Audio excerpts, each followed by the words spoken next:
Hola, bienvenidos a Cine Esperanzas, el show de los cinéfilos cuarentones, en el que un par de señores que crecieron en un mundo con zombies lentos los reta a mantenerse despiertos durante los siguientes minutos en los que vamos a parlotear sobre la saga de exterminio de Danny Boyle y Juan Carlos Fresnadillo. Bienvenidos, estamos aquí reunidos una vez más para celebrar nuestro ritual de amor por el cine. En el episodio 12 de nuestra sexta temporada adelantamos el estreno en junio va a ser el estreno de la cinta 28 años después, 28 Years Later, dirigida por Danny Boyle, que sería la tercera de Exterminio, y nos enfrascamos en la comenta sabrosa para rememorar las primeras dos partes de la próxima trilogía. De esta trilogía de lo que en México se llamó, o que yo diría mal llamó, Exterminio. Danny Boyle es un director y escritor de cine de origen inglés, famoso por cintas de carácter como Trainspotting en 1996, Sunshine de 2007, Slumdog Millionaire, con la que ganó un Oscar a Mejor Director en 2008, y también de películas más informales, como por ejemplo Yesterday de 2019. En 2012 estuvo encargado de la inauguración de los Juegos Olímpicos, lo que fortaleció una carrera ya bastante sólida, y en 2010 estuvo a punto de ser director de No Time to Die, que finalmente acabaría en manos de Cary Fukunaga en 2021 y que pueden revisar en nuestro canal en la tercera temporada, episodio 17. Es un director con una filmografía variada y desigual. Sus mayores triunfos suelen ser películas que observan el comportamiento humano y que profundizan la caída al abismo, ya sea metafóricamente como en Trainspotting en 1996 o en sentido literal como en 127 horas de 2010. Su sentido del humor negro destaca en cintas como Slumdog Millionaire de 2008, cinta que también le dio el Globo de Oro a Mejor Director y a Mejor Película, pero en Yesterday de 2019 se da permiso de un humor más inocente y hace una comedia ligera e inspiradora que nos demuestra que el mundo necesita de los Beatles para ser un lugar mejor. 28 Days Later es una película de horror del subgénero zombie de 2002 que reescribe las reglas y crea un subgénero dentro del subgénero. En el aspecto técnico es muy importante observar que Boyle utilizó video digital casero para filmar utilizando cámaras semiprofesionales modelo XL1 de Canon y lentes de cine adaptados. El formato de video digital con cassettes DV le permitió a la producción lograr escenas más rápido y más eficientemente al ser un medio más pequeño que la cinta de 35 milímetros y mucho más fácil de manipular además. Las filmaciones en calles y caminos muy transitados solo fue posible porque estas cámaras les permitieron ser muy rápidos y eficientes a la hora de iluminar y hacer el trazo del movimiento de cámaras. Además, la estética del cine digital le da un aspecto realista de found footage con una definición baja, pero una iluminación y montaje en cámara que compensan. La anécdota es esta. Un hombre, Cillian Murphy, despierta desnudo en el hospital con una fea cicatriz en la cabeza y rodeado del más absoluto silencio. Después de vagar por un mundo desolador, descubre que la gente ha sido infectada con un virus mortal llamado Furia que los hace terriblemente violentos y agresivos. Tras encontrar a un pequeño grupo de sobrevivientes, Naomi Harris, bueno, los actores, estos son los nombres de los actores, Naomi Harris, Brendan Gleeson y Kim McGarrity, deberán tratar de sobrevivir. El título de la película en inglés, porque en español, insisto, se decidieron por un poco afortunado nombre de exterminio, hace referencia a los 28 días que pasan desde el accidente que inicialmente no vemos en cámara y el día en que Jim finalmente despierta. Aunque esta cinta no es directamente una de zombies, puesto que los infectados están vivos mientras el virus está activo en sus cuerpos, sí abreva mucho del género creado indirectamente por George Romero en su Night of the Living Dead de 1968. La atmósfera opresiva y el hecho de que en este mundo apocalíptico son los humanos no infectados los que verdaderamente representan la amenaza más peligrosa, como el cine de muertos vivientes, Boyle analiza la humanidad y lo que la ausencia de ley y Estado de Derecho provoca en la gente con poder, al grado de que en algunas situaciones los sanos son menos humanos que los enfermos, quienes no tienen poder de decisión ni libre albedrío. El virus Furia se basa a grandes rasgos en el del ébola, también en el de la rabia, pero sobre todo en el del ébola, que en ese momento estaba en la mira del mundo. Este virus hemorrágico es común en humanos y primates y mata entre el 25 y 90% de los infectados, provocando daño al riñón y al hígado, que eventualmente provoca sangrados internos y externos.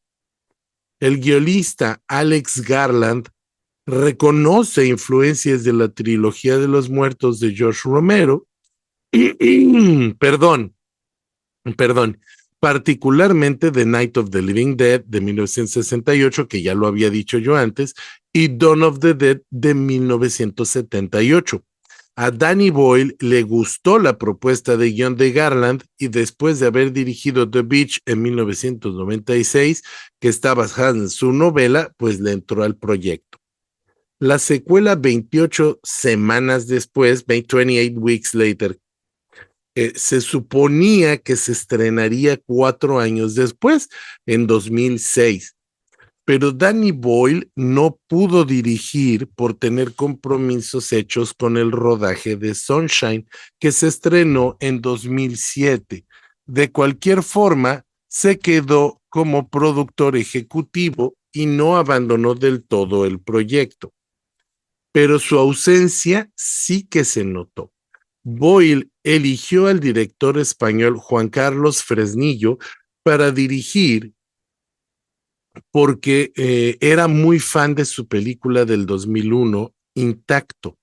Fresnillo trajo a sus amigos Enrique López Lavigne y Jesús Olmo para reescribir el guión, porque les parecía muy poco efectivo, excepto por la situación de una familia tratando de reconstruirse después de la pandemia. Esto atrasó el proyecto un año más y aunque se permitió que Garland siguiera teniendo opinión en el mismo, pues alteró significativamente el guión. En la primer cinta el reparto estaba ocupado, perdón, me lo dije al revés. El reparto de la primer cinta estaba ocupado con proyectos personales, así que sus personajes no aparecen, ni siquiera se les menciona. En su lugar se contrataron a los actores Robert Carlyle, Rose Byrne, Idris Elba y Jeremy Renner, entre otros. En esta ocasión, la cinta nos habla de la situación de Inglaterra tras 28 semanas de cuarentena. Aparentemente el virus ha sido controlado y la población regresará a poblar Inglaterra. Una familia que fue dividida por la pandemia se reencuentra, pero las tragedias vividas durante la infección no les permitirá alcanzar la felicidad. Tiempo atrás, Dawn es interpretado por Robert Carlyle, y su esposa Alice, que es Catherine McCormack, enfrentan un ataque de infectados. A Don lo invade el pánico y abandona a su esposa a su suerte, que aparentemente es eliminada por los zombies. Sus hijos, que estaban de vacaciones fuera de Inglaterra, Son repatriados 28 semanas después y se reencuentran con su padre, quien les dice que su madre ha muerto, omitiendo el hecho de que es él quien la abandonó. El perdón y la culpa van a estar como parte constante y como subtramas de esta película. Si algo me parece que no termina de cuajar, es que en esta ocasión vendrán tropas especiales de Estados Unidos y le darán un giro más de acción-explosión a la franquicia, que era más contenida y sutil. Si bien es cierto que en la primera había escenas de acción y con efectos especiales, en esta ocasión se fueron al extremo. Y bueno, yo empatizo con la historia de la familia, es cierto, sobre todo en la secuencia inicial que por cierto dirigió Danny Boyle, pero ya no la película en general no me resulta ni fresca ni original como la primera.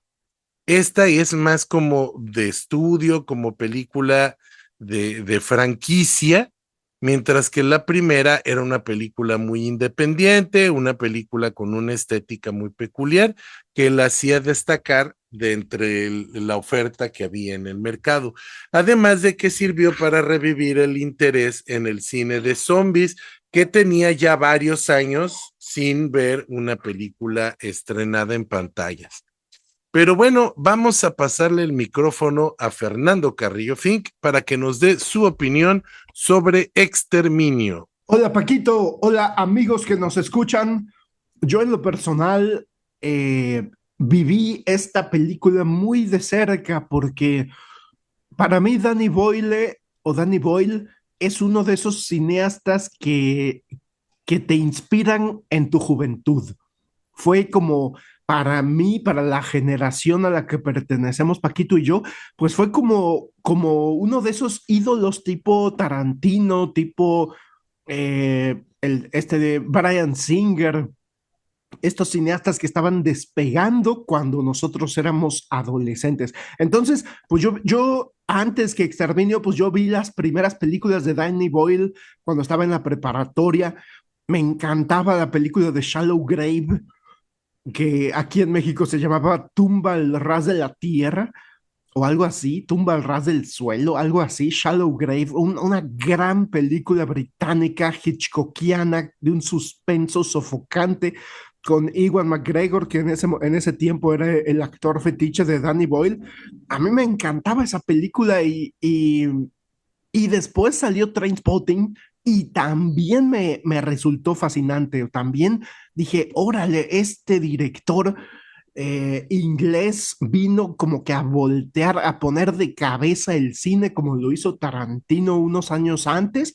Ahora este Danny Boyle es el que lo está haciendo. Entonces yo me volví eh, seguidor de él, aunque confieso que no vi la película de la playa con Leonardo DiCaprio y ahorita me pregunto por qué me la salté si Danny Boyle tenía toda mi confianza en ese tiempo. Pero cuando llega el año 2002 se estrena el tráiler de la película de Exterminio de 28 horas después, 28 days, perdón, días, 28 days later, me acuerdo clarito que yo no tenía la menor idea de qué trataba cuando vi en el internet que estaba el tráiler. Solo supe que era de Danny Boyle. A lo mejor había visto, creo que el tráiler, perdón, el póster en el cine. Había visto y se veía como la cosa medio radioactiva, pero nunca me imaginé que fuera de zombies hasta que vi el tráiler y vi estas primeras escenas de la película en la que despierta Cillian Murphy en el hospital y ve los teléfonos descolgados y dije, esto tiene mucho sabor a George Romero. Y en efecto, ¿no? El tráiler se ve muy inspirado por George Romero y yo recuerdo que yo era muy fanático del género junto con nuestro amigo Alejandro Borduin, al que he mencionado constantemente aquí en este podcast, pero que solo ha participado que participó una vez en los comienzos del podcast y, y que éramos muy fanáticos de la trilogía de George Romero.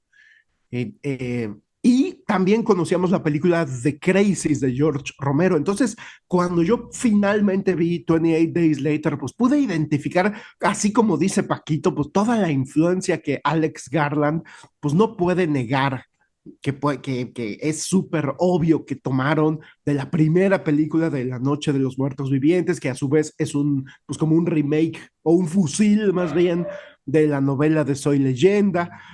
Eh, Después, la tercera película de George Romero, la de Day of the Dead, pues tiene, se nota luego que no disfraza en lo absoluto Alex Garland la influencia de esta tercera película de zombies de George Romero en cuanto a esta base militar, en cuanto a cómo maltratan a los zombies, cómo al que lo tienen encadenado, cómo experimentan con ellos. Cómo los militares son peores, mucho peores que los zombies, o sea, no, o sea, eso lo toma totalmente pues, de Day of the Dead, y el hecho de que los zombies pues no son muertos vivientes, sino que más bien son infectados, pues lo toma de la película de Crazies, ¿no? De George Romero, que son locos, que están envueltos locos por un virus. Entonces, eso a mí me encantó, a mí me pareció una película, así como dice Paquito, fresca, original, que además su éxito es que se centra en los personajes, su éxito es la empatía, el cariño, cómo te hace que te comprometas con este grupito de supervivientes. Y lo que me gusta es que la película va presentando muy poco a poco a estos personajes. Desde que comienza con Cillian Murphy, después cuando conoce a esta muchacha, superviviente, y, y van llevando a cabo este viaje, es una road movie postapocalíptica, muy emotiva la escena en la que se meten al supermercado, es muy bonita, muy conmovedora para mi gusto. Y la escena en a la que el personaje, al señor grande, se me olvidó el nombre del actor, cuando le cae y ya estoy spoileando, perdón, pero cuando le cae la gota de sangre en el ojo y se infecta, realmente híjole, es desgarrador. Es una película que sabe darle un giro que realmente te hace sentir que el apocalipsis zombie puede ser real. Y creo que mucho influye esto que también ya nos comentó Paquito, de la cámara de Canon, de esta cámara de mini DV con cassette, videocassette. Claro, obviamente, así como también nos dijo Paquito, pues ya compensan con un presupuesto amplio, relativamente amplio, para la fotografía, para el diseño de producción, para el sonido impecable, las actuaciones impecables y las lentes, ¿no? Es una cámara de video, pero finalmente usa óptica de cámara profesional de cine, entonces pues no se ve barato, pero sí se nota la textura de la poca resolución, la baja resolución, sobre todo en aquel tiempo del video digital, que era muy baja, que pues era la resolución de la televisión, y visto en un ampliado en una película de 35 milímetros, vista en una pantalla grande, se notaba, pero pues estoy totalmente de acuerdo contigo, Paquito, le da un toque verité, le da un toque como de found footage, sin ser found footage, le da una sensación un poco documental, y eso la vuelve todavía más emotiva, más desgarradora. Sin duda, sin lugar a dudas, es un peliculón. Yo en el cine debo haberla visto más de una vez. Yo creo que probablemente la vi una segunda vez y luego en video la volví a ver porque definitivamente es una película fascinante. Estoy de acuerdo contigo respecto a la segunda parte. Eso sí, definitivamente no está mal, comienza bien, pero estoy totalmente de acuerdo. se torna en una película palomera, una película de franquicia, una película que ya no se centra en la intimidad de la convivencia de los personajes, como la primera es una película que ya se centra mucho más en la acción explosiva, a tal grado que hasta mi mente ha llegado a mezclar esta película 28 semanas después con Guerra Mundial Z. O sea, este, hasta las confundo porque pues, son muy de acción, muy de franquicia, como bien dices tú, Paquito. Pero bueno, con esto termino mi perdón, mi primera participación y te devuelvo el micrófono. Gracias, Fer. Pues definitivamente yo pienso que la primer película radica su éxito precisamente en que le da una perspectiva muy innovadora a un género que ya había sido abandonado, que ya no estaba presente en el zeitgeist, el de los zombies, porque después de la trilogía de Romero, pues hubo muchas películas de zombies, algunas italianas con mayor o menor éxito, y también pues la saga de Night of the Living Dead, que se seguían haciendo todavía en los 2000, pero ya no era igual, porque se había perdido, perdón, ese gusto o ese fanatismo por el cine de zombies. Ya solamente quedaban algunos grupos de fanáticos que habían comprado la franquicia. Perdón, la franquicia no, que habían comprado el género, que se habían comprometido más con el género. Pero lo que hacen en esta película es recuperar esa franquicia, no, insisto mucho con esa palabra, perdón, recuperar ese género y transformarlo en algo más actual, algo más moderno. Y parece anticipar el miedo a la pandemia que surgiría después de las dos pandemias que tuvimos, la del SARS y la de COVID-19, y parece anticipar ese miedo que tenemos a perder control de todo. Yo encuentro también en la película, la primera, a mí se me hace un poco extraño porque empieza con una secuencia en la que un grupo de ecologistas trata de liberar a unos simios que son utilizados para experimentos, pero uno de esos simios tiene el famoso virus Rage, que lo están experimentando en el laboratorio para usarlo como un arma, y ese virus Rage pasa al ser humano y aún con una velocidad impresionante se despliega por toda la sociedad. Y cuando yo la vi la primera vez, yo dije, es que está muy poco creíble que la sociedad sea así de imprudente y así de tonta, que permiten que el virus se desparrame. Y cuando ves la segunda, vuelven otra vez a ser tontos y otra vez vuelven a desparramar el virus. Y lo que es peor, que las autoridades no lo saben contener y se desparrama por todo el mundo.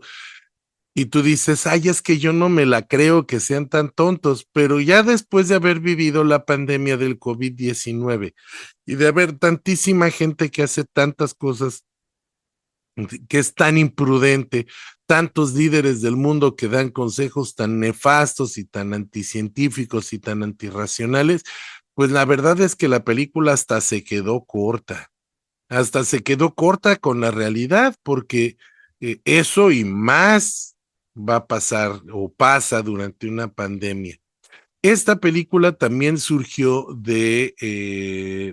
también fue inspirada por el videojuego de, de PlayStation. Ah, bueno, también salió para la compu, porque yo lo jugué en la compu, de Resident Evil, en el que una situación similar pasa. Hay un agente un patógeno que enferma a la gente y hace zombies, ¿no? Pues parece que este muchacho Garland estaba jugándolo cuando dijo, oye, ya casi ya no se hacen películas de zombies, vamos a hacer una.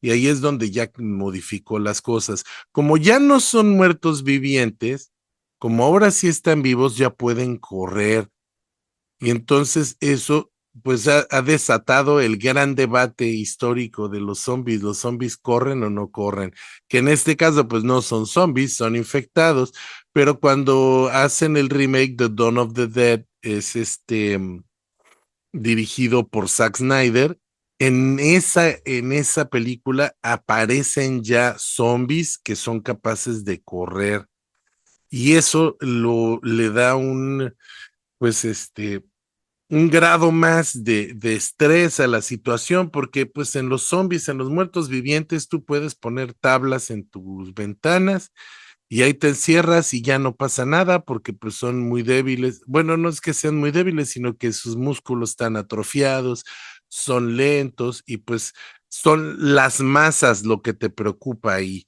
Pero con un palo o con el tiempo suficiente puedes subir y alejarte de ellos sin problemas. Aún más, hay una secuencia en Shaun of the Dead que no se ve en pantalla y que si uno compra el DVD puede ver un especial en forma de cómics animados que te dicen cómo huyó Sean de la turba de zombies. Y en ese dicen, los zombies pueden ser muy lentos, entonces se ve cómo Sean se aleja y se tiene que esperar para que lo alcancen porque lo que está haciendo es alejarlos del bar para ayudar a sus amigos a huir y son tan lentos que él puede correr y esperarlos y ya lo alcanzan, corre, se espera y así. Y es como, esa es la broma. Pero en películas como en 28 días o como en Dawn of the Dead de Zack Snyder, los zombies sí pueden correr y eso pues lo vuelve más aterrador porque ya es no, es como el slasher en el que el asesino va despacito pero siempre te alcanza. Bueno, pues en esta ocasión el asesino va despacito pero también puede correr. Y bueno, este año se estrena la secuela de la que no sabemos casi nada. Incluso hay rumores de que va a volver a aparecer Jim Killian Murphy, pero pues no sabemos realmente qué va a pasar. Y es pues esperemos que regrese Killian Murphy a la franquicia porque pues es el actor que le dio la credibilidad. Porque cuando Killian Murphy salió, él era un actor de medio pelo, no era muy conocido, y es precisamente a partir de aquí que empezamos a ver lo que lo llama Christopher Nolan y que lo invitan a tantos y tantos proyectos. Antes de esto, él no hacía nada famoso. El que era más famoso del reparto original era Christopher Eccleston, aunque hasta tuvo que recortar su salario para poder aparecer en esa película, a quien recordaríamos como una de las encarnaciones del Doctor Who, y él es el villano de la película y él sería uno de los actores más famosos. También Brendan Gleeson, que ya era un actor consagrado cuando entró, pero difícilmente son las figuras taquilleras que llegarán a ser en su momento Idris Elba y Jeremy Renner. Claro, Jeremy Renner tampoco era todavía el superhéroe de los Avengers que llegó a ser, pero sí era conocido y sí tenía ya cierto mercado, ¿no? Y bueno, pues parece mentira que una película del 2002 ya tenga el carácter de clásico. Para nosotros, los cuantones, el 2002 es un año que suena muy próximo, aunque en realidad ya tiene 23 años.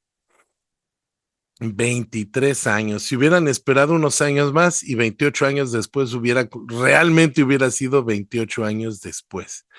Pero en fin, es más o menos así como va la cosa, como va la franquicia y esperemos que sea para bien este regreso y pues a ver cómo le hace Danny Boyle, porque va a volver a dirigir Danny Boyle, cómo le hace para recuperar esa sensación tan sutil que manejó con su primera película de Exterminio, con 28 horas después. Digo, perdón, es 28 días después. Le devuelvo el micrófono a Fernando para escuchar su segunda intervención y regresaré más adelante para despedir el programa.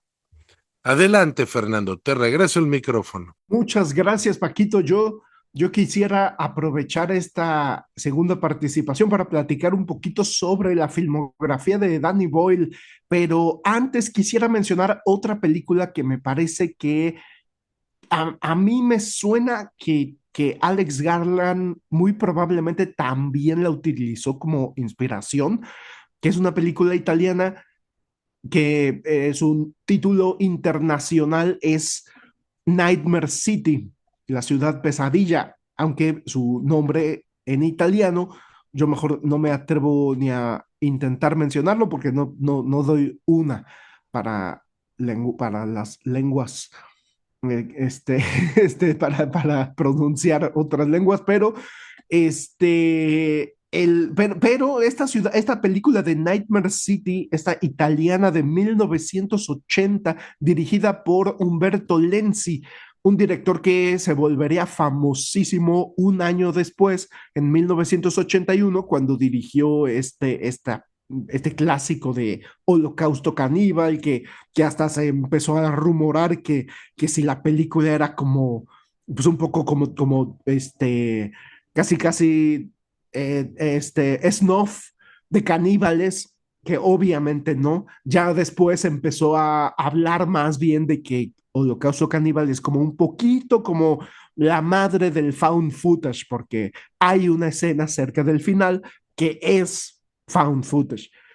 Que le entra a ese estilo y que sí, pues en 1981 pues fue innovadora, pero antes de Holocausto Caníbal, Humberto Lenzi dirigió Nightmare City y es una película también de infectados que no son zombies, no son muertos vivientes, son infectados y que también corren y que me recuerda muchísimo a tanto a The Crazies de Romero como a 28 Days Later. Entonces me atrevo a pensar que Nightmare City y fue otra influencia para Alex Garland, que por cierto tiene como protagonista esta película italiana a Hugo Stiglitz y al parecer es una coproducción española, entonces pues yo no sé cómo, pero al parecer le impusieron a Humberto Lenzi, a un actor mexicano que no conocía y que después hasta habló mal de él en una entrevista, pero bueno, esa es una anécdota graciosa,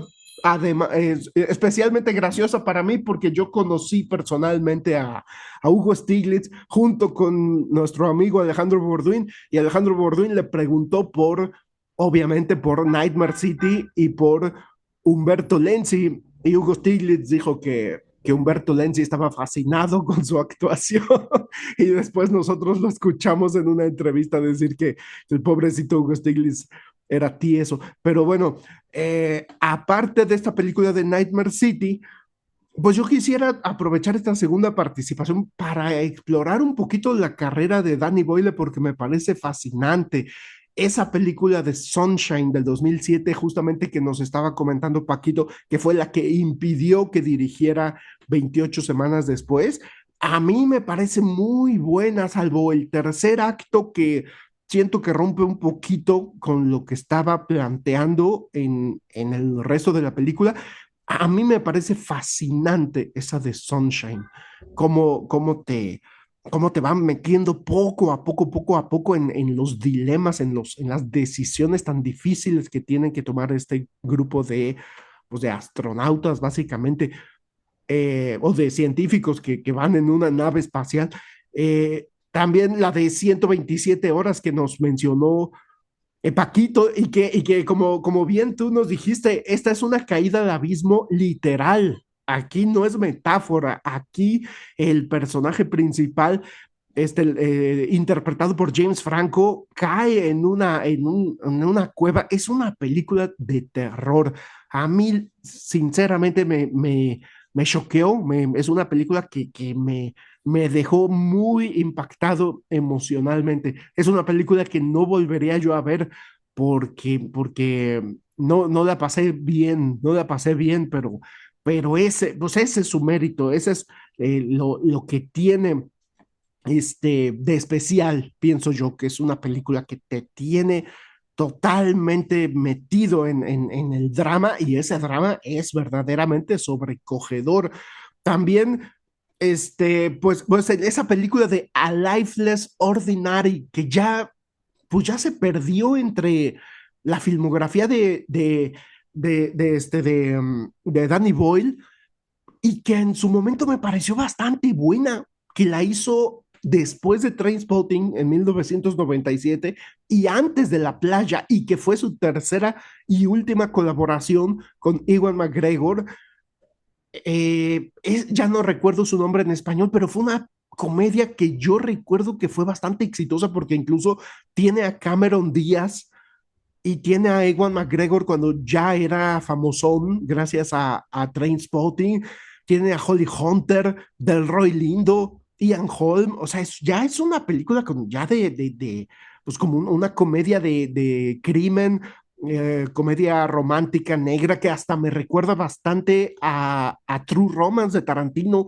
O sea, a mí esa a Lifeless Ordinary hasta ganas me dan de volverla a ver porque pienso que hizo un gran trabajo Danny Boyle y la película como que ya se perdió por ahí. También quiero mencionar las películas que no me gustan de Danny Boyle, como la de Millonarios, que híjole, creo que tiene buenas intenciones, es un riesgo un riesgo que corrió Danny Boyle, se lo aplaudo, pero me parece fallidona. Y lo mismo pienso de Slumdog Millionaire, que es una película que tiene un estilo visual impecable, que tiene un manejo de la cámara, del ritmo, de la edición, digno ya de un gran maestro, pero que a mí la película me parece tonta, me parece que una película que me cae gorda, que no me da risa, que me parece forzada, que el protagonista nomás me cae mal, no, híjole, no logro empatizar ni simpatizar en lo absoluto.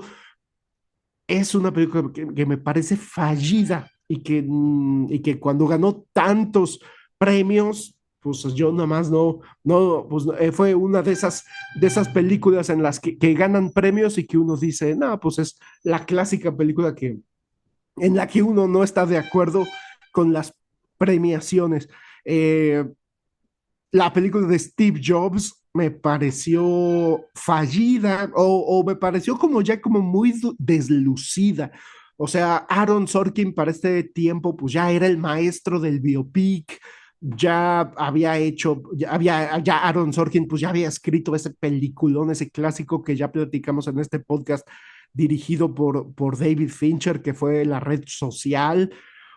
Eh, entonces, siento que Aaron Sorkin ya cuando escribió la de Steve Jobs, pues ya fue como, a ver cómo le hago para hacer otra vez la de Red Social.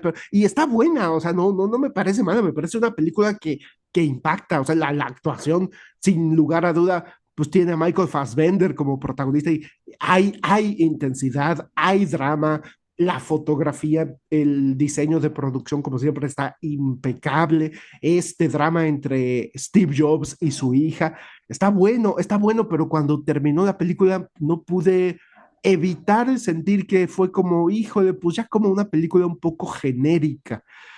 Y bueno, yo por último quisiera mencionar la anécdota de 007, que la hemos comentado y que ya la comentó Paquito y que muy probablemente ya la dijimos en el capítulo de No Time to Die, pero a mí me pareció muy interesante cuando estaban los hermanos Broccoli, que por cierto ya se retiraron de la franquicia de James Bond, Bárbara Broccoli y su hermano Michael G. Wilson, cuando estaban buscando qué rumbo tomar o cómo darle conclusión, cómo darle final a esta saga de 5 películas de Daniel Craig.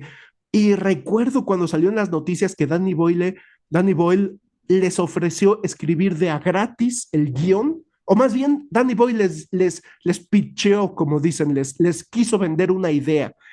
Y los hermanos Broccoli le dijeron, bueno, estamos dispuestos a hacer una pausa, estamos dispuestos a retrasar la producción de la película porque nos interesa trabajar contigo, pero Danny Boyle ponía como condición, el guión tiene que ser mío.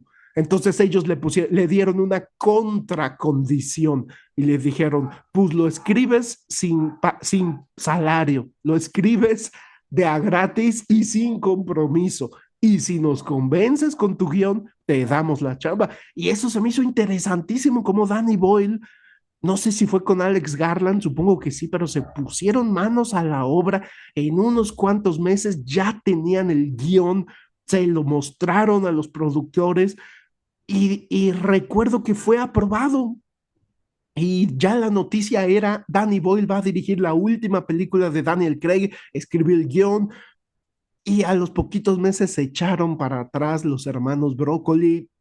Les resultó, yo supongo, demasiado arriesgado y terminaron con esta película menor, No Time to Die, dirigida por Kari Fukunaga, que ya la comentamos y que, pues bueno, sería interesantísimo saber lo que Danny Boyle tenía pensado para el 007, pero sin lugar a dudas, esta película que se avecina en el 2025 de 28 Years Later, que como dice Paquito, mero y le pegan a los 28 años después de estrenada la primera película, es para mí es un evento sin lugar a dudas, y yo con esto termino mi segunda participación.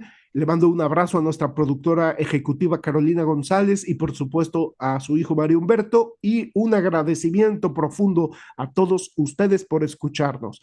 Gracias, te devuelvo el micrófono, Paquito. Gracias, Fer. No, pues te agradezco mucho que como siempre estés aquí compartiendo con nosotros los micrófonos.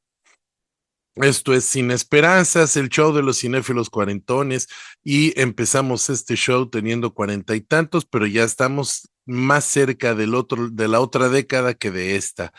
En esta ocasión, yo quiero mandarle un saludo y un fuerte abrazo, como siempre, a los sospechosos comunes, a Fernando Rivero, a Briseidi Torres y a su bonita familia, a Omar López, a Abraham González, a todos los que han dedicado un poquito de tiempo a vernos. Estamos tratando de alcanzar en Spotify, de llenar todas las temporadas. Me está tomando más tiempo de lo que yo pensaba, pero ahí la llevamos, casi, ya llevamos casi 3 temporadas, casi 4. Pues sí, estoy en la temporada 4, episodio 30, entonces ya estoy más cerca de llegar a la meta. Y ya después yo me comprometo a que va a estar saliendo en tiempo real el episodio.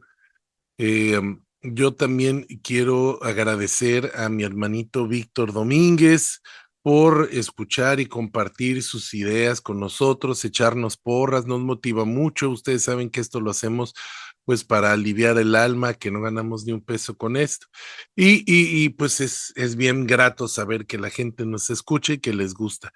Y también quiero mandarle un abrazo a Carolina González, que la llamamos nuestra productora ejecutiva porque pues nos da el tiempo para estar aquí grabando y haciendo estos menesteres. Ustedes no lo saben, pero ahí anda batallando ella con el bebé. Hace rato se bañó de comida el niño, hizo un relajo, ¿no? Ella, mientras ustedes nos oyen a nosotros conversar, nosotros allá escuchamos al fondo a la pobrecita Carolina batallando con todo para darme tiempo. Entonces yo lo reconozco, se lo agradezco y se lo hago patente a todo el mundo para que sepan los sacrificios que hace por este programa. Y también pues dedicarlo como siempre a mi hijo Mario Humberto, que ya es un niño muy inquieto y como se podrán dar cuenta, pues ya tiene mucha fuerza, mucha energía, pero es un niño bueno, es un niño muy querido y muy amado, y queremos que esto quede como patente del cariño y del inmenso amor que le tenemos y del orgullo que nos da ser sus padres. Vamos a despedir con nuestro cliché de siempre. ¡A la próxima!